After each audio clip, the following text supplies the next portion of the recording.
Project చెరువు కింద నీళ్ళు తీసుకుంటే బంద్ చేసినాం, నీటి తీరువ రద్దు చేసినాం.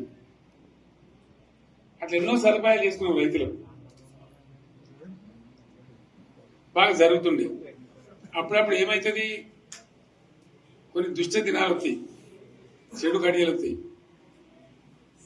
మనోళ్ళు కూడా అలవోకగా ఓట్లేసారు. మీరు గొప్పలో మీరు మాణిగ్రహం గెలిపించారు. కొన్ని నియోజకవర్గాలలో అత్యాశకు పోయి నేను చెప్పిన కూడా అప్పుడు మంది మాటలు పట్టుకొని మారమానం పోతే మళ్ళీ వరకు ఇల్లు కాలిపోతారు. వీళ్ళని నమ్మితే అమాంతం మింగుతారు, మోసపోతాం. రైతు బంధుకు రామరామ అంటారు, దళిత బంధుకు జైబీ అంటారు. వీళ్ళు ముంచుతారా నాయన అని చెప్పిన ఆయన వాడు తులం బంగారం ఇంత నీకు ఏంటి, నీకు బంగారం వడ్డానం పెడతాను కానీ ఆయన నమ్మి ఏమో మీ సంగతి ఎంతో చూద్దామని ఆయన వేశారు. వేసింది ఇరుకపోయారు, బాయిలో పడ్డారు, అయిపోయి ఉన్నాయి అన్ని పీకైపోయి. మళ్ళీ మొదటికి వచ్చానా కైలాసం వాడలో పెద్ద పంపించినట్టు అయింది మళ్ళీ. అంతే కదా, ఆలోచన లేకుండా ఎటు పడితే అటు ఎవడో ఏదో చెప్తే నమ్మి ఓట్లేస్తే ఏమైంది అనేది ఒక మంచి గుణపాఠం ఇది తెలంగాణ.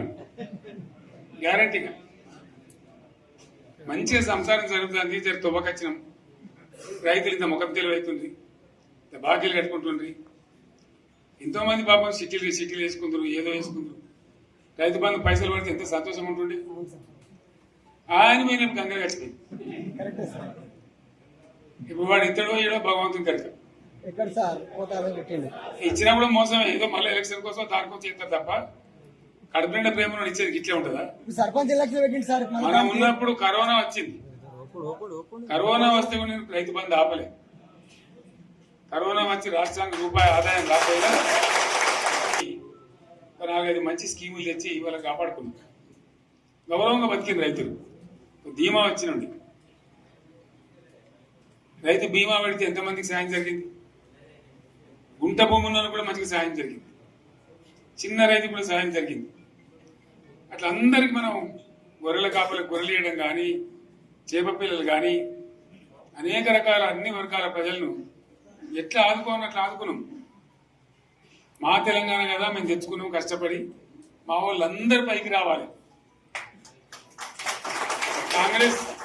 కాంగ్రెస్ గవర్నర్ ముస్లింలు ఓట్లేసుకున్నారు తప్ప ముస్లింలకు మనం చేసిందా? ఇమాం మౌజన్లకి మన జీతం ఇచ్చిందా? మనం వచ్చినాకనే ఫస్ట్ టైం వాళ్ళని గుర్తించి వాళ్ళని గౌరవించుకున్నాం. ముస్లిం మైనార్టీ పిల్లలకు, మన గిరిజన పిల్లలకు, మన ఎస్సీ పిల్లలకు, మన బీసీ పిల్లలకు ఎంత మంచి రెసిడెన్షియల్ స్కూల్ పెట్టుకున్నాం. అందరినీ కూడా ముందు తీసుకుపోవాలి. ఇవాళ మన కళ్ళ ముందని నాకు బాధ కలిగేది ఏంటంటే, చిన్న వర్గాల ప్రజలు కాన్వెంట్ స్కూళ్ళలో చదివించలేరు, వాళ్ళ పిల్లలు కూడా బాగా చదవాలని చెప్పి ఎస్సీలకు, బీసీ, మన మైనార్టీ సోదరులకు గురుకుల పాఠశాలలు పెట్టారు. అద్భుతమైన చదువు చదువుకునే వాళ్ళు.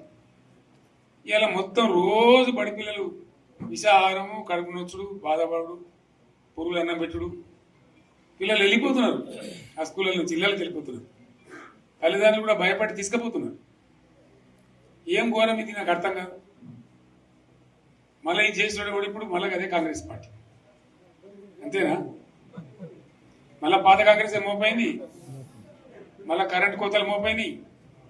వెనకాలం ఏం గతి అవుతుందో మార్చి చెప్పి ఏమవుతుందో. ఇంకా కరెంటు కోతలు మోపోయినాయి, మంచినీళ్ళు సరిగొత్తలు, అడిగే నాతులు లేడు.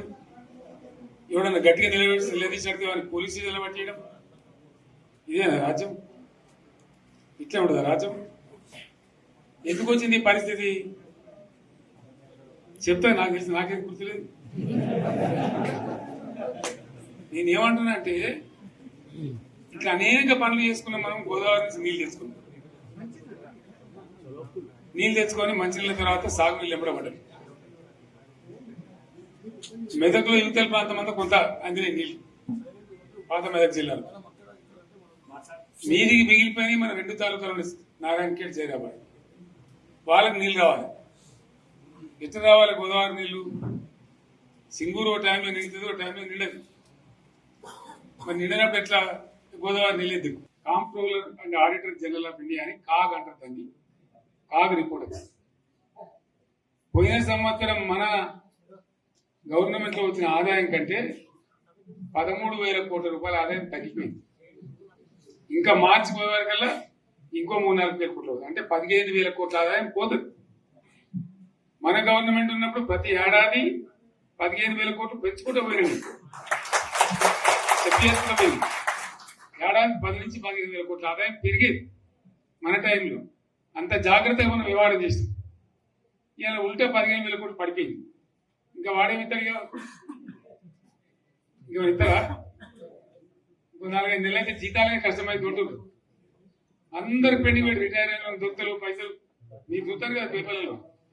సో ఆ విధంగా రాష్ట్ర ఆర్థిక పరిస్థితిని కూడా దివాలా తీయించారు. వాళ్ళతోనేం కాదు.